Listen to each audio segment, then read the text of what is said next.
ఓం శ్రీ మాత్రే నమః. అందరికీ నమస్కారం అండి. తులారాశి వారికి ఏప్రిల్ 23వ తేదీన వీరి యొక్క జాతక ఫలితాల ప్రకారం మీకు ఖచ్చితంగా జరిగేది ఇదే. ఈ రాశి వారు ఎక్కడున్నా సరే అర్జెంటుగా ఈ వీడియోని అయితే వినండి.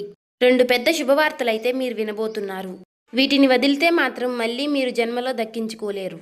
ఈ రాశి వారికి ఈ వీడియో మీ కంట పడింది అంటే గనుక ఈశ్వర్య అనుగ్రహం మీ నందు ఉంది కాబట్టి ఈ వీడియో మీ కంట పడిందని చెప్పుకోవచ్చు. వీడియోని ఎక్కడా కూడా స్కిప్ చేయకుండా చివరి వరకు చూసే ప్రయత్నం అయితే చేయండి. అప్పుడే మీకు పూర్తి వివరాలు అనేవి తెలుస్తాయి. ఇక ఆలస్యం చేయకుండా వీడియోలోకి అయితే వెళ్ళిపోదాం. అలాగే ఈ వీడియో చూసే ముందు ఓం నమ శివాయ అని కామెంట్ చేయండి. ఈ వీడియోకి ఒక చిన్న లైక్ ఇవ్వడం వల్ల మరికొంతమంది ఈ రాశి వారికి ఈ వీడియో చేరే అవకాశం ఎక్కువగా ఉంటుంది. అంతేకాకుండా మాకు కూడా కొంచెం మోటివేషనల్గా ఉంటుంది. ఇప్పుడు ఈ రాశి వారి గురించి మనం గతం గురించి మాట్లాడుకుంటే కూడా జరగబోయే దాని గురించి మాట్లాడుకుందాం. ఈ యొక్క ప్రస్తుతం గురించి కూడా జరగబోతున్నటువంటి నష్టాలేంటి, వచ్చే అదృష్టాలేంటి, రాబోయే అదృష్టాలు మళ్ళీ వెనక్కి వెళ్ళబోతున్నాయా, లేకుంటే మనం ఈ పనులు చేస్తే కనుక మనకి అదృష్టం దక్కుతుందా అనేది క్లియర్గా చెప్తాము. అందుకే ఈ వీడియో చివరి వరకు వింటేనే మేమేం చెప్తున్నామో మీకు పూర్తిగా అర్థమవుతుందండి. ఈ రాశి వారి యొక్క మానసిక స్థితి ఇప్పుడు పూర్తిగా ఎలా ఉంది అంటే కనుక ఏది ఏమైనా సరే కష్టపడదాము, కష్టపడిన దానికి ఎంత వస్తుందో అంత రానివ్వు, చేసే పని చేసుకుంటూ పోదాము, దైవం ఏది నిర్ణయిస్తే విధి ఎలా రాసిపెట్టి ఉంటే అలాగే జరుగుతుందని చెప్పి ఒక రకమైనటువంటి మానసిక స్థితిని స్థిరంగా ఉంచుకుని చేసేటటువంటి వృత్తి పట్ల శ్రద్ధను పెట్టుకుని చాలా క్రమశిక్షణతో పనులు చేసుకుంటున్నారు ఈ రాశివారు అని చెప్పుకోవచ్చు. కానీ కొన్ని ఎవరైతే మన చుట్టూ ఉండేవారు ఉంటారో వారి యొక్క ఎఫెక్ట్స్ కూడా మన మీద అనేవి చూపిస్తూ ఉంటాయి. వీటి వల్ల ఏమవుతుంది అంటే గనక ఈ యొక్క రాశి వారి యొక్క జీవితంలో కొన్ని డిస్టర్బెన్స్ అంటే కొన్ని అంతరాయాలు అనేవి జరగబోతున్నాయి. ఎందువల్ల జరగబోతున్నాయి అంటే గనక చేస్తున్నటువంటి కష్టం ఏదైతే ఉందో, వస్తున్నటువంటి రూపాయి ఏదైతే ఉందో, అది రూపాయి కానివ్వండి, 10 రూపాయలు కానివ్వండి, లేదంటే 1,00,000 రూపాయలైనా కానివ్వండి, ఈ సంపాదన ఏదైతే ఉందో ఈ యొక్క సంపాదన అనేది గుట్టుగా దాచుకునేది ఈ యొక్క రాశి వారిలో లేదు. ఇలా గుట్టుగా దాచకుండా ఎవరి దగ్గర దాచాలో వారి దగ్గర దాచకుండా, ఎవరి దగ్గర మాట్లాడకూడదో వారి దగ్గర బట్టబయలు చేస్తున్నారు. దీని కారణంగా జరుగుతుంది ఏంటి అంటే గనుక ఇక్కడ వీరి యొక్క సంపాదన ఎవరైతే కళ్ళ ముందు చూస్తున్నారో, వీరి యొక్క కష్టాన్ని కళ్ళ ముందు చూస్తున్నారో వీరిని దోచుకునే ప్రయత్నం చేస్తున్నారు. అది కూడా వీరికి తెలియకుండా. అది ఎలా అంటే గనుక అక్కడే మీ రాశికి కొంత చెడు ఎఫెక్ట్ అనేది పడుతుంది. అది మీరు కంప్లీట్గా చాలా అర్థం చేసుకోవాలి. చుట్టూ ఉండే వాళ్ళు కూడా చాలా మంచి వాళ్ళు అని భ్రమపడద్దు. ఎందుకంటే ఇక్కడ స్నేహం రూపంలోనూ, లేదంటే గనుక పార్ట్నర్ రూపంలోనూ, లేదంటే బంధువుల రూపంలోనూ ఇలా ఎవరైనా కానివ్వండి, వీరి వల్ల ఏమవుతుంది అంటే గనుక కొంచెం సెంటిమెంటల్గా మనుషుల్ని ఎమోషనల్ చేసి బ్లాక్మెయిల్ చేయకుండానే చేసినట్లుగా చేసి మీ దగ్గర నుంచి 1 రూపాయి అయినా లాగడం కానీ, లేదా మీ దగ్గర నుంచి మరొకరికి పెట్టించడం కానీ చేస్తూ ఉన్నారు. ఇలా చేయడం వల్ల ఏమవుతుంది అంటే మీ యొక్క ధనం అనేది మీకు 100% దక్కకుండా 100లో 20% అనేది బయటికి వెళ్ళిపోతుంది. కానీ ఈ 20% బయటికి వెళ్ళిపోవడాన్ని కూడా ఈ రాశి వారు గమనించలేకపోతున్నారు. ఇక్కడ మీరు నన్ను ఒక ప్రశ్న వేయొచ్చు, గురువు గారు అంత గమనించలేనంత పిచ్చివాళ్ళమా మేము ఏంటి అని చెప్పి.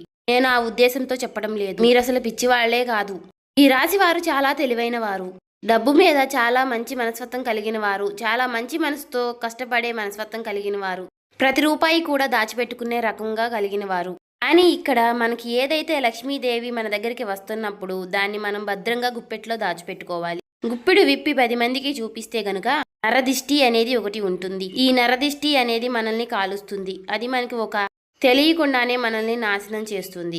తీరా పూర్తిగా చేజారిపోయినాక అయ్యో అని ఆకులు పట్టుకుంటే ఏమీ ఉపయోగం ఉండదు. కాబట్టి చుట్టూ ఉండేవారిని మాత్రం తేలికగా నమ్మవద్దు.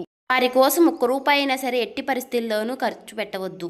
ఇది బంధువుల రూపంలో అయినా, స్నేహితుల రూపంలో అయినా, లేదంటే మీ దగ్గర పనిచేసేవారు ఎవరో ఒకరు ఉంటారు కదా, వారినైనా సరే మీరు నమ్మవద్దు. ఒక్క పాయింట్ కనుక మీరు గుర్తు ఉంచుకుంటే లైఫ్లో మీరు చాలా వరకు ఎదుగుతారు. ఇది మొదటి విషయం. ఇక రెండో విషయం ఏమిటి అంటే గనుక రాశి వారికి ఉన్నటువంటి చాలా మైనస్ పాయింట్ ఏమిటి అంటే అతి కోపం. ఈ యొక్క అతి కోపం వలన చాలా మంది శత్రువులు వీరికి జీవితంలో ఉంటున్నారు. వీరికి కోపం వచ్చినప్పుడు ఏంటి అంటే ఆ కోపాన్ని కంట్రోల్ చేసుకోవడం లేక మనం ఎక్కడున్నాము, మన చుట్టూ ఎవరున్నారు, మనకంటే పెద్దవాళ్ళు ఉన్నారా లేక మనకంటే చిన్నవాళ్ళు ఉన్నారా, మనం ఇప్పుడు ఏ సిచ్యువేషన్లో ఏ మాట మాట్లాడాలి అనేది కూడా గ్రహించకుండా కోపం అనేది బయటికి వ్యక్తపరిచేసి ఎదుటివారి మీద చాలా కోపంగా పెద్దగా అరుస్తూ ఉంటారు. ఈ విధంగా అరవడం వలన ఆ కాసేపు మీ కోపాన్ని బయట పెట్టి చూపించేసుకుంటూ ఉంటారు. దీని వలన మీరు చాలా వరకు కూడా మీరు అనుకున్నటువంటి మీ చుట్టూ ఉన్నటువంటి మీ మనుషులైనటువంటి వారిని మీరు దూరం చేసుకుంటూ ఉంటున్నారు. అనుకున్న వాళ్ళు ఎవరైతే ఉన్నారో వారు కూడా మీకు దూరం అయ్యే అవకాశాలు ఎక్కువగా ఉంటాయి. అలాగే మీరు ముఖ్యంగా వీరితో ఎంతవరకు కూడా మనం మంచిగా ఉండకూడదు. వీరిని ఎలాగైనా సరే సాధించాలి, వీరికి మనశ్శాంతి లేకుండా చేయాలి. ఎందుకంటే వీరు ఆ సమయంలో నన్ను అలా అన్నారు అని చెప్పి మీ మీద ఎక్కువగా శత్రుత్వాన్ని పెంచుకునేవారు కూడా ఉంటారు. అలా మేము శత్రువులమే మీ మీద కక్ష సాధించబోతున్నాము, ఏదేమైనా మేమేంటో మీకు చూపిస్తాము అని ఎవరు కూడా మనకి చెప్పరు. మొఖాన బోర్డు వేసుకుని తిరగరు, కానీ తిరిగి మిమ్మల్ని తిరిగి కోలుకోలేనటువంటి దెబ్బ కొడతారు. కాబట్టి ఎవరి మీద కూడా అంత కోపాన్ని ప్రదర్శించకండి. తన కోపమే తనకి శత్రువు అన్న పాయింట్ ఒకటి గుర్తు చేసుకోండి.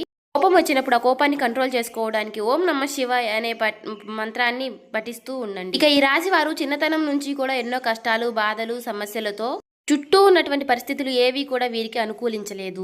నా అనుకున్న వారే వీరిని స్వార్థం కోసం వాడుకుని వీరిని అనేక రకాలుగా కష్టాలకు గురిచేసి, ఎన్నో రకాలైనటువంటి మానసికమైనటువంటి వేదలకు గురిచేసి, వీరిని ఒక ఎమోషనల్గా టార్చర్ చేసి, వీరి యొక్క కష్టాన్ని వీరిని డబ్బు రూపంలో వాడుకున్న వారే వీరికి ఎక్కువగా ఉంటారు. దీని కారణం ఏం జరుగుతుంది అంటే గనుక ప్రేమకు వీరు దూరం అవుతారు. వీరికి తల్లిదండ్రుల ప్రేమ అంతగా దొరకదు, తోడుబుట్టువుల ప్రేమ అంతగా దొరకదు. ఇప్పటికీ కూడా ఇక బయట స్నేహితులతో ఎక్కువ అటాచ్మెంట్గా ఉండటం, స్నేహితులతోటి ఎక్కువగా పరిచయాలు పెంచుకోవడం, మంచి అయినా చెడు అయినా సరే ఎక్కువగా చెడు ఆకర్షిస్తుంది అని అంటారు. అలా చెడు ఆకర్షించి కొంతమంది వారి లైఫ్లు స్పాయిల్ చేసుకున్న వారు కూడా రాశి వారిలో ఎక్కువగా ఉన్నారు. ఎందుకు ఈ మాట చెబుతున్నాను అంటే కనుక ఏది ఏమైనా సరే మనం ఎప్పుడూ కూడా ప్లస్ పాయింట్లే చెప్పుకోకూడదు, అప్పుడప్పుడు మైనస్ పాయింట్లు కూడా చెప్పుకోవాలి. ఎవరైనా సరే బయట వాళ్ళు మనల్ని పొగుడుతూ ఉంటారు, అంతే గనక మనల్ని మనవారైతేనే తిడతారు, ఒక మాట అనగలుగుతారు. ఎందుకు అంటే చిన్నతనం నుంచి కూడా మన అమ్మా నాన్న మనల్ని తిట్టి కొట్టే పెంచుతారు. ఎందుకంటే మీరు మంచి ఏంటో చెడేంటో తెలుసుకోవాలి, అప్పుడు దారి వైపు అడుగు పెట్టకూడదు అన్న ఉద్దేశంతో.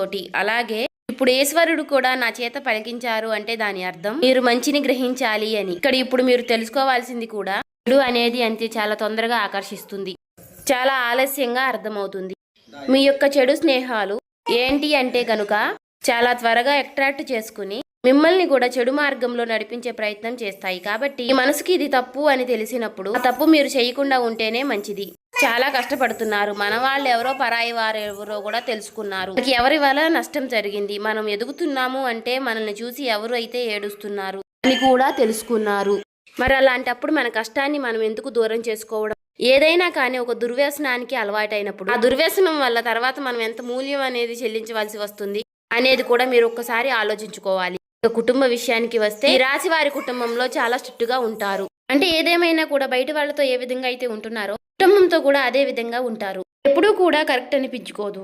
మన కుటుంబంతో మనం ప్రేమగా ఉండాలి. మనకి మంచి జరిగినా చెడు జరిగినా మనతో పాటు తోడుగా ఉండేది మన కుటుంబమే. అటువంటప్పుడు కుటుంబం అనేది మనకి ఎప్పుడూ కూడా ఒక వెన్నుముక లాంటిది. అటువంటప్పుడు బయట ఉండే కోపాలు, బయట ఉండే ఆవేశాలు, బయటపడిన బాధలు, ఉద్యోగాల్లో ఉండే స్ట్రెస్లు, వ్యాపారాల్లో ఉండే నష్టాలు, వారి మీద కోపాలు అన్నీ తెచ్చి కుటుంబం మీద రుద్దకూడదు. ముఖ్యంగా మగవాళ్ళకి ఈ విషయం చెప్పాలి. ఎందుకు అంటే గనుక చాలా మందిని ఈ యొక్క రాశి వారిని గమనించినట్లయితే గనుక ఎక్కువగా పదే పదే అరుస్తూ ఉంటారు, ఇంట్లో ఎక్కువగా కోప్పడుతూ ఉంటారు, చిన్నపిల్లల మీద కూడా అరుస్తూ ఉంటారు. ఎందుకంటే వారి స్ట్రెస్ అనేది ఎక్కువగా మైండ్లో ఉంటుంది. కానీ ఆ స్ట్రెస్ని మీరు కంట్రోల్ చేసుకుంటే గనుక మీకు తిరుగు ఉండదు.